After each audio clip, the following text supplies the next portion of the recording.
Hello, everyone. The clip you're about to hear is from one of our exclusive Patreon episodes on a recent horror release, and just like all of our other episodes, it might include major spoilers for said horror release, so don't listen to it if you haven't already seen it. You've officially been warned.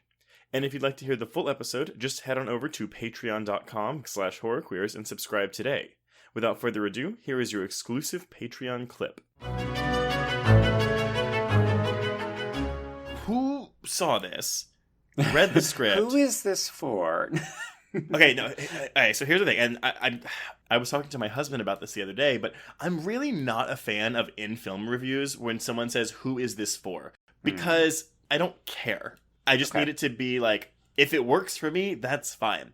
Okay, I do want to just reference the fact that you wrote that in your Gretel and Hansel review, though. Did I really? You did. You said that this is a movie for children, and sometimes if it's not for you, that's okay.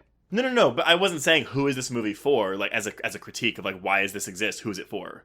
Well, it's kind of the flip side. You're basically saying, I don't want to hear people say, who is this for, because it's for children. Right, but I'm not using it as, like, a negative thing. Whereas, like, for this movie, it's like, oh, who is this for? Because it's a TV show adaptation, but, like, not made for people of the show, because it's not like the show. But it's not for younger people because they don't know what the show is, which I don't buy into that because, again, you market it as a horror movie, even though it's not really a horror movie. It's for your horror audience. I don't know. I'm not in love with that as a critique of films. I think you could say, yeah, this is for this person, but you know what? I'm contradicting myself. I'm sorry. I don't think that you're not making a valid argument. I think part of it is that particularly when we see older properties that are being used as a recognizable IP, then the question becomes, are you trying to lure in the people who know what this IP is? Because you said it yourself, like, it's a joke in a 1999 movie because the idea is that people don't know what Fantasy Island is then. So then we're making a remake even later than that, and we're still arguing that people do know enough about this. So part of it is just, what was the point of making this a Fantasy Island film, which then wants to go in a horror direction, but then refuses to go in a horror direction by not actually including very much horror? It's a very confused final product as a result. I will buy that. It is a confused final product. And I didn't catch this, and maybe I did, but did the main title card say Blumhouse's Fantasy Island?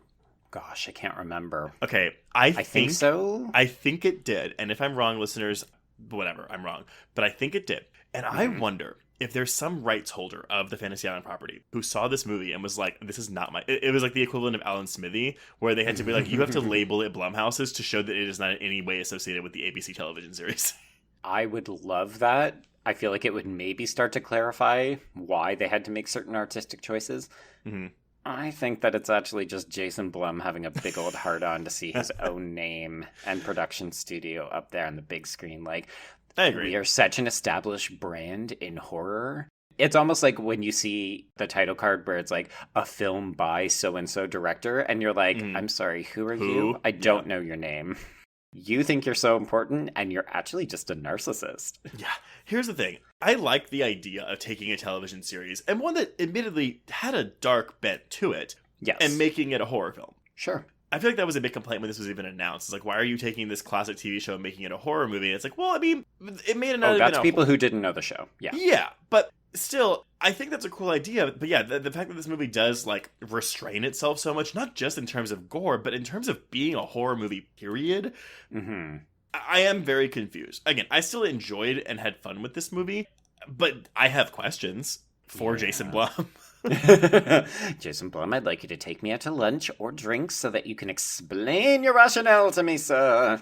I mean, you know, but like this isn't like a movie like Ouija where I'm like, oh God, it's just boring too. See, this movie was just boring for me. I could not fair. believe that they couldn't come up with more interesting fantasies. The creative decisions about how they edited back and forth between the fantasies, I thought just stopped any kind of momentum in this film. So every time I maybe started to get invested, they would cut back to somebody else. And frankly, I really didn't care about 3 out of 4 of these fantasies. Yeah. I mean, I get that. So by the time they all come together and things actually kind of start to pick up, I was so disinterested in what was happening. And then to do the, oh, it's Julia. Oh, no, actually, it's Melanie. And her rationale is bullshit. I mean, I was just like, I can't believe anyone associated with this didn't just say, you know what? No, we need to scrap this and go back to the drawing board because this is garbage.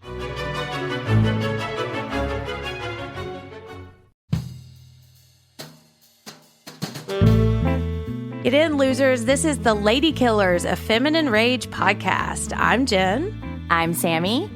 I'm Rocco. And I'm May.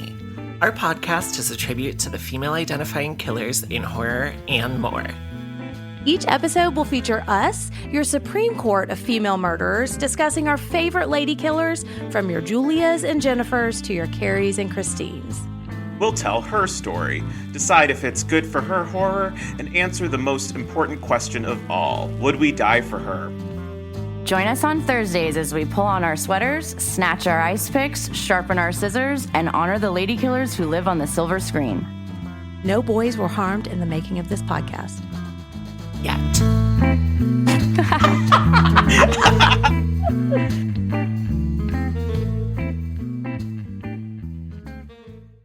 It was late in the afternoon when the professor and I took our way towards the east, whence I knew Jonathan was coming.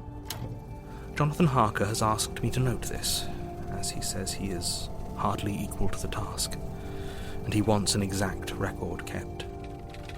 Dear Madam Mina, I have read your husband's so wonderful diary. Strange and terrible as it is true. I will pledge my life on it. God preserve my sanity, for to this I am reduced. Safety and the assurance of safety are things of the past. I am in hopes that I shall see more of you at Castle Dracula.